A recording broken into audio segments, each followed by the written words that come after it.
Ladies and gents of YouTube, welcome back to the channel. Today we're going to be talking about Sword Art Online, Fatal Bullet, and in particular, the 5 things that I wish I knew when I started playing this title. Let's jump straight into it at number 5, blue stats don't count. So some of you are probably asking yourself, what are blue stats? Well, some of you know what blue stats are, but you don't actually know exactly what's going on with them. Well, you might have tried to purchase a skill and sometimes notice that you're unable to purchase a skill despite the fact that you think you've got the right number of stats. So looking at the screen here, Blazing Blast 2 requires 55 dexterity and that number is grayed out. Now, thinking about my stats, I know I've got more than 55 dexterity and I'm just going to show that to you right now. So my dexterity is at 62 and that number is blue. So what a blue stat actually means is that you are getting some of that statistic from the equipment that you are wearing. Not all of that dexterity or that statistic is coming from the CP that you are spending through leveling up. So let's have a look through at my equipment and you can see here the gas mask that I'm wearing gives me plus 8 dexterity. So if you have a think about that, the 62 that I've got, if you take the 8 away, that really leaves my base dexterity at 54, which actually means I don't have enough for the 55 requirement to purchase that skill. And this is obviously something that's designed so that you can't just purchase skills through stats coming from equipment. So I'm going to head over and kill a few enemies, I'm going to level up, and hopefully my theory is correct and we're going to test this out. I'm going to give myself a level, I'm going to spend some CP and give myself at least 1 more dexterity, and then I'm going to try and purchase that skill that I wanted to purchase.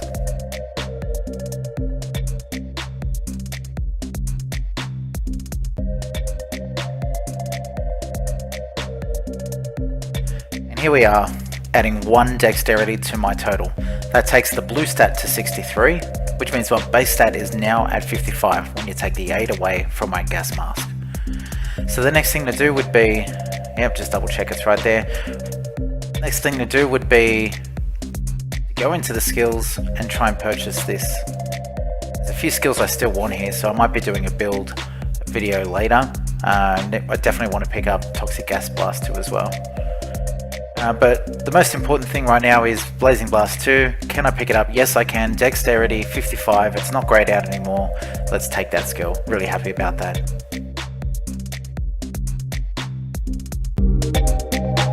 Now number 4, Kiritos Room full of stuff. Now what I actually mean by that is that inside Kiritos Room, as you're seeing right now, there's a lot of people standing around within the group, and even though the story does hint that you should come and visit sometime, this is actually the base for a lot of things that you can access. To start off with, what you're seeing right now is the outfitters, and this is where you can take designs and materials in order to craft outfits. So what you're seeing on the screen, a couple of the outfits that are there, and when it actually says no outfit designs, that means that I haven't got the design capable of making that outfit. But when you do get the design and you do farm the materials that are required, you can build whatever outfit that you've got the design for. And over here to the corner, this is where you take those items that you have in your inventory that have the tag unappraised. If you've ever noticed in your inventory there are unappraised items, and these are basically items that you can't see the stats of, and this is the same as a lot of systems that are in RPGs where you've got to identify items and things like that. Well, this is where you take them to be appraised. It does come at a cost, and I will say to begin with, maybe you don't have to appraise absolutely everything, but I will say that when you do have the money, appraising all these items comes very beneficial to you, especially when it comes to weapons, because you can actually use these weapons to take the stats away and add to your current weapons. There might be something very useful in those as it is, and if you do just end up selling that, you'll get most of that money back as well.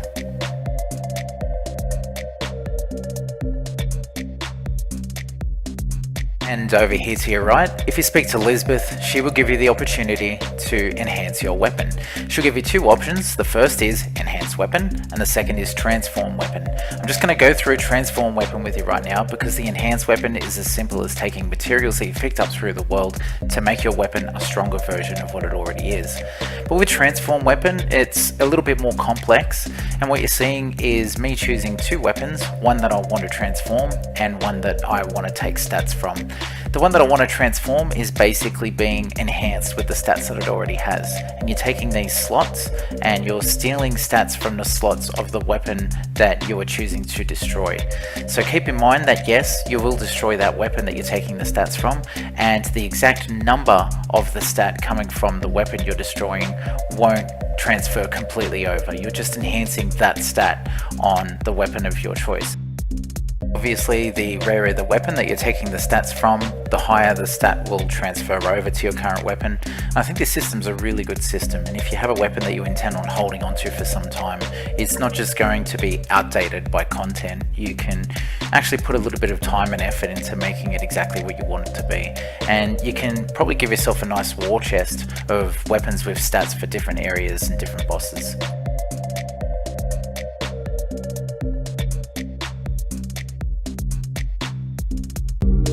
Now number 3, infinite respec. So what do I mean by infinite respec? Well, within the game there is a way for you to change your character's stats and start with your stats refreshed over. There are a couple of ways you can respec through the game, but using this option, using this customization data that you have available, they're basically slots for different builds for your character. Now you will unlock more of these slots as you progress through the game, but keep in mind also that it won't just unlock and reset your stats, it'll also unlock and reset the officer's stats. Using this customization option to reset your stats will also reset your skills. What this actually means is that any mastery that you have acquired through using your current skills will be gone, and when you set your skills back up again, you'll have to start with those afresh. It doesn't take too long to get the mastery of the skills anyway, but just thought I'd let you know. Number 2, metal gauge. So medals are a massive part of Sword Art Online, and not everyone understands all the intricacies involved with this system. So I'm going to show you the basics around the medal system for Sword Art and how you can earn these medals through combat, and also, most importantly, show you how to utilize the metal gauge to the best of your ability. Now what you're seeing in front of you is the menu showing you the different types of medals you can get. There are 3 kinds in total, and they are gained from either killing enemies, buffing your friends, or inflicting status effects on your enemies. You can see there's a lot of medals that I've already completed, but that doesn't mean I won't be gaining the medals through combat. I can do these over and over again and I will consistently be getting the medals. Your comrades will also be getting the medals. Anyone who's on your team as an ally will be obtaining these medals as well. Now the controller, either Y on the Xbox controller or triangle on the PlayStation controller, will cheer your allies on when they are gaining medals, and it will help them obtain even more of them. Alright, so I've just jumped into the lobby and I'm going to show you what you can spend your medals on. This is the one you're going to be going for mostly. This is 20 SP. By purchasing this, you will need, as you can see on the right, the 3 different kinds of medals. When you do purchase that SP, you'll get the SP for yourself and your officer system as well. And as you can see, you can get equipment and you can get different materials. Now the materials you'll tend to buy for upgrading your weapons, and it'll, to begin with, be this basic enhancement material, and then there's an advanced enhanced material as well. There's your respec kit, which is the other way of respecing to the way I shown you earlier in the video there, and you've got your transformation chips, which helps with some of the slots opening up for your weapon. Now quickly jumping into combat, I'm going to show you exactly what this metal gauge system does and how it applies to combat. In the top left hand corner you can see a number in a circle and it's 0, and then it's just moved up to 50. Now that's what happens when I apply damage and do other things combat related, and that number will go up to a maximum of 100. Now what this bonus is actually going to apply is a stat bonus to the party around me, and it'll also apply a bonus to the medals that I am earning, and that number will go back down as I use certain skills that will utilize the weapon gauge system. Number 1, weapon arts. So not to be confused with the weapon gauge system, weapon arts is a little bit different, but does tie in closely to the weapon gauge system. So coming back into the same combat that was being shown before, the weapon gauge meter being higher will also help contribute to your weapon art. Now the other gauge that's actually on the screen is in the bottom right hand corner the picture of the gun that I am using, and you'll see that box gradually fill up over time, and as that box fills up, that represents the level at which your weapon arts are. Crossing over here to Argo the informant, and this is the person you speak to when you want to buy information. She actually gives you the weapon arts. Now what weapon arts actually are final abilities. Now you utilize this ability by building your gauge all the way up and then pressing the L1 and R1 or the left bumper and right bumper depending on which console you're playing, and that will perform a final move based on the weapon that you were using. So I'm looking for enough credits so that I can buy both weapon arts for the two weapons that I have equipped. Luckily you can also sell Argo information as well, and as you can see I'm going down to sell information, and I'm going to sell everything I have here in order to have enough so that I can buy both. I didn't want to really dip into my bank account and withdraw the funds, so this is an actual better way to do it. So there you have it guys, you've just watched the 5 things that I wish I knew before starting to play Sword Art Online Fatal Bullet.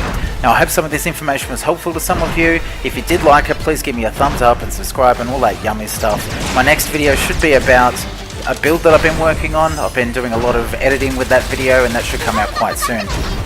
Until then, I hope you have a good one, and I'll see you guys later.